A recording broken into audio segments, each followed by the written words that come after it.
What's up, YouTube? Welcome back. It's Anthony from Meineke Cinnaminson. So I'm sure there's people in my industry who do not deal with the BS that I do. And every transaction is a fun, smiley handshake and saying, and thank you, and I appreciate you doing the job for me, and thank you for saving me thousands of dollars. Well, here at Meineke Cinnaminson, that definitely didn't happen today. So here's the story in a short. A guy who comes here seeking information all the time, and I've been courteous and nice over the years, and I haven't seen him for a while, and he shows up with the same van asking for me after talking to the service writer. Then he insists he talks to me. So then I walk up and I say, hey, what's your problem? He leads with, I was at another shop, but when you have a problem after your other shop, you always wind up here for more information. So my memory is like a whale. I remember everything in every situation. So I said, so what's the problem? I need an oxygen sensor, and the last shop who worked on it welded the O2 sensor into the exhaust system. I said, okay. I said, do you have your own O2 sensor? He says, yes, I do. So I'm just preparing myself because this is how the story usually unfolds. And I said, do you know what location it is? Because he's not asking me to diagnose the car. He just asked me to put his part in. That another shop couldn't because someone welded the O2 sensor into the exhaust system, which is easily overcome if they're a real mechanic shop. This is just my opinion. You should have welders, you should have some torches, you should have everything you need to accommodate the customer. But no, I'm sure he said, well, you need a CAD assembly, and that's going to be $1,200 or whatever the case may be, I assure you. And then he was like, oh, well, let me go back and talk to Anthony because he's the oracle of auto repair, and he hasn't spent any money here at all on his vehicles in the last 5 years or longer that I can know of. But I've always been courteous to look at his car and advise him and tell him what's going on. And then I said, you know what? I'm done with this. The free diagnostics and information's over. If you want anything from me today in my head, you're going to pay.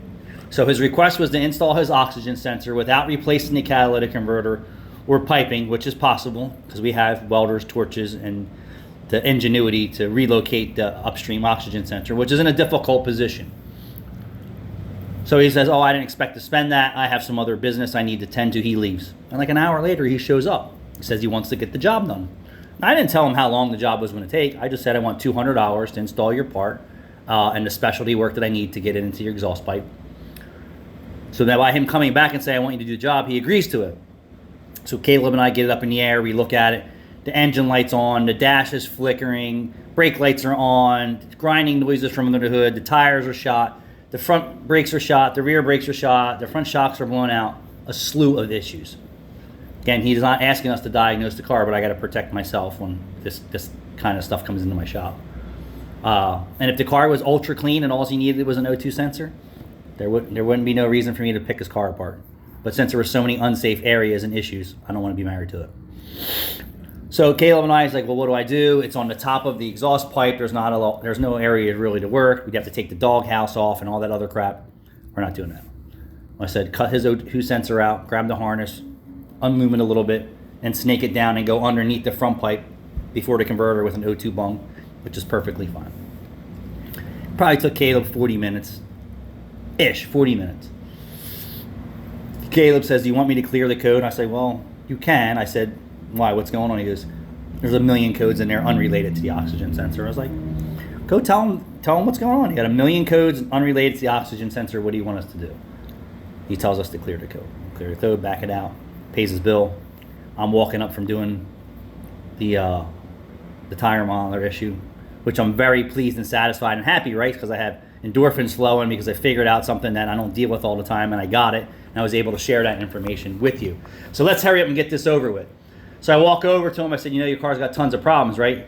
He's like, you guys took advantage of me. And I was like, oh, we did. I said, how's that? He's like, well, your labor rate says you charge $65 an hour. I said, yeah. I said, we're $130 an hour and $65 a half hour for regular work. And I said, and when you ask for specialty work, including welding and fabrication, that warrants a different price. As I told you, it would be $200 if you want me to work on your car, which in turn saved him $800 or more from being at another shop. But not a thank you for saving me tons of money and getting it into shop and getting it done right away and getting on my way, but you took advantage of me. Dude, we didn't take advantage of you. You came here, asked for a price, and then you left and came back an hour later and asked us to do the job.